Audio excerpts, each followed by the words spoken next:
پھر مومن کی قبر جو 2 گز زمین ہے وہ 2 گز زمین نہیں. اللہ کے رسول علیہ السلام فرماتے ہیں مومن کی قبر تا حد نگاہ کشادہ کر دی جاتی ہے. جہاں تک اس کی ایک حدیث میں آتا ہے مشرق و مغرب تک کشادہ کر دی جاتی ہے. ایک حدیث پاک میں آتا ہے اللہ اکبر کہ اس کی قبر 70 گز کشادہ کر دی. یہ مختلف روایتیں بھی مراتب کے اعتبار سے ہے. اور پھر اس کے بعد مومن کی قبر میں پہلے جہنم کی کھڑکی کھولی جاتی ہے اور جہنم کی کھڑکی کھولنے کے بعد پھر بند کر دی جاتی ہے. پھر جنت کی کھڑکی کھولی جاتی ہے اور بتایا جاتا ہے اگر تو مومن نہ ہوتا تو وہ جو پہلی کھڑکی کھلی تھی وہ کھلتی, لیکن تو مومن ہے اس لیے یہ کھلی ہے جسے جنت کی کھڑکی کہتے ہیں. اور جنت کی ہوائیں آتی ہے اور جنت کا بستر بچھایا جاتا ہے. اور پھر فرشتے کیا کہتے ہیں نم کا نومت العروس, ایسے سو جا پہ جیسے پہلے رات کی دلہن سوتی ہے. ہم کو لگتا ہے وہ 2 گز زمین ہے لیکن مومن کی قبر ہے تو آقا فرماتے ہیں اس میں باغ ہوتا ہے, اس میں نہریں ہوتی ہے, اس میں ضرورت کا سامان ہوتا ہے. حتیٰ کہ مومن اگر مرے قرآن وہ چند صورتیں پڑھا ہوا ہوتا ہے آگے نہیں پڑھ پاتا کسی وجہ سے تو اللہ فرشتہ مقرر کرتا ہے جتنا قرآن اس کا باقی ہے اتنا تو اس کو پڑھائے گا.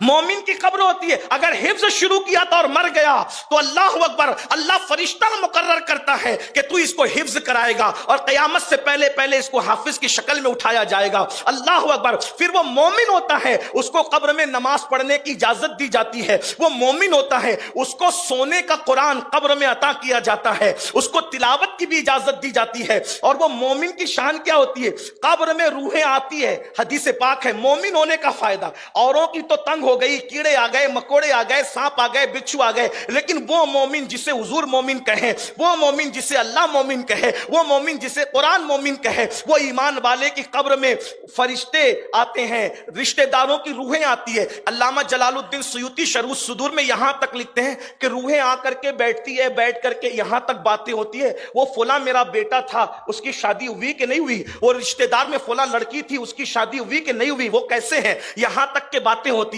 اب آپ تو سمجھ رہے بیچارے پڑے ہوئے نہیں ہے, وہاں سارا نظام چل رہا ہے اور کس شان سے چل رہا ہے. شادی بیاہ کے متعلق باتیں بھی میں اپنی طرف سے نہیں کہہ رہا ہوں, امام سیوطی جیسے محدث نے لکھا ہے, حدیث کے حوالے سے لکھا ہے, ابن عباس کے حوالے سے لکھا, انس ابن مالک کے حوالے سے لکھا, حضرت ابو ہریرہ کے حوالے سے لکھا. اٹھا کر کے کتابیں پڑھو, یہ مومن ہونے کا فائدہ ہے. اور پھر مومن ہونے کا فائدہ کیا ہے, یہ تو قبر ہے, مومن ہونے کا فائدہ یہ میدان محشر میں حضور کے ساتھ اٹھنا نصیب ہوگا. میرے آقا فرماتے ہیں مومن کی قبر جنت کے باغوں میں سے ایک باغ بنا دی جاتی ہے.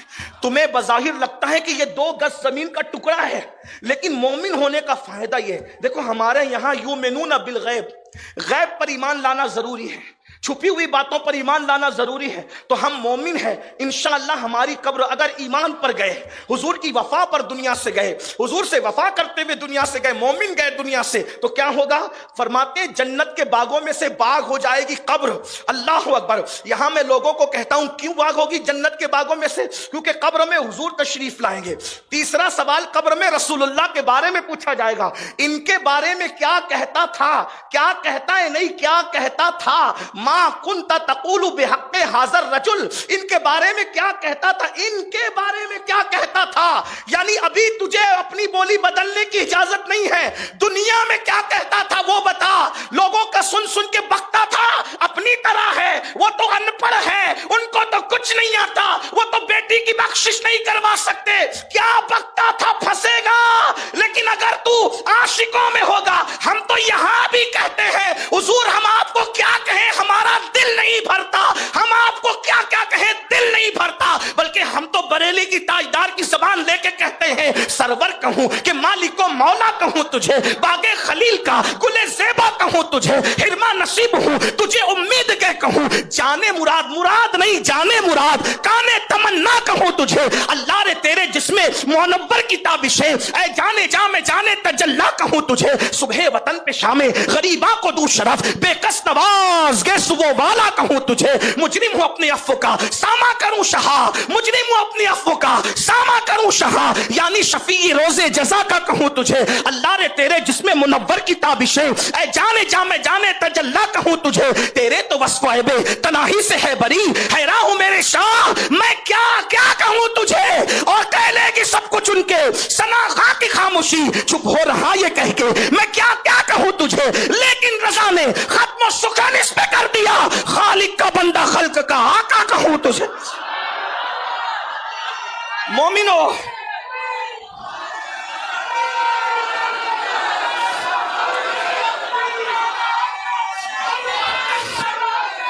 مومنو، مومنو کتنا مزہ آئے گا جب اتنے قریب سے حضور کو دیکھیں گے. کوئی ہٹانے والا بھی نہیں ہوگا، کوئی ہٹانے والا بھی نہیں ہوگا، وہ ہوں گے اور ہم ہوں گے. اور تیسرا کون ہوگا؟ کیا مزہ آئے گا، آج پھولے نہ سمائیں گے کفن میں آسی، قبر کی شب ہے کس گل سے ملاقات کی رات. بلکہ میں تو سنیوں کو کہتا ہوں مومنو، اگر تم مومن ہو تو مدینے جانے سے زیادہ خوشی مومن کو مر جانے میں ہوتی ہے، کیونکہ مدینے جاؤ تو گنبد نظر آتا ہے اور مر جاؤ تو گنبد والا نظر آتا ہے.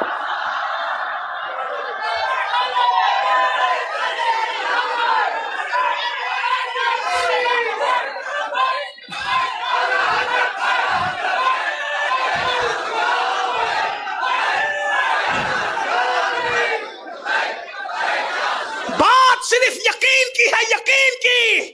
مومن وہی ہے جو اہل یقین ہے. جس کے پاس یقین نہیں ہے وہ مومن ہو نہیں سکتا، اس لیے کہ ایمان یقین کا نام ہے. یقین والے کہاں سے چلے کہاں پہنچے. حضور شیخ الاسلام فرماتے ہیں یقین والے کہاں سے چلے کہاں پہنچے، جو اہل شک ہیں اگر میں مگر میں رہتے ہیں. جو اہل شک ہیں اگر میں مگر میں رہتے ہیں تو یہ یقین کی بات ہے. گنبد دیکھو تو کوئی ہٹا سکتا ہے، لیکن مرنے کے بعد گنبد والے کو دیکھیں تو نہ کوئی ہٹا سکتا ہے نہ کوئی دور کر سکتا ہے. اسی لیے تو حضور تاج الشریعہ فرماتے ہیں آپ کی طلعت کو دیکھا جان دی. مومن کی شان کیا ہے؟ موت کی شان سے ہو رہی، آپ کی طلعت کو دیکھا جان دی اور قبر میں پہنچا تو دیکھا آپ ہیں. یہاں بھی آپ ہے، وہاں بھی آپ ہے، اور میدان محشر میں بھی آپ ہی ہیں. اسی لیے پیر نصیر الدین نصیر کہتے ہیں قبر کی نیند سے اٹھنا کوئی آسان نہ تھا، ہم تو محشر میں انہیں دیکھنے آئے ہوئے ہیں. دیکھ کے مرے، دیکھ کر سوئے، اور انہی کے لیے اٹھنا ہے، اور جنت میں بھی انہی کے لیے جانا ہے. بیدم شوارسی کہتے ہیں عدم سے لائی ہے ہستی میں آرزوئے رسول، کہاں کہاں لیے پھرتی ہے جستجوئے رسول. اور بنائے لوں تیری اے جذب شوق صلی علی کہ آج دامن دل کھچ رہا ہے سوئے رسول. اور عجب تماشا ہو میدان حشر میں بیدم کہ سب و پیش خدا اور میں روبروئے رسول. دیکھ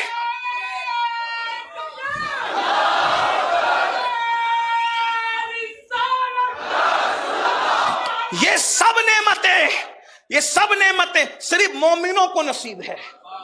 جو مومن نہیں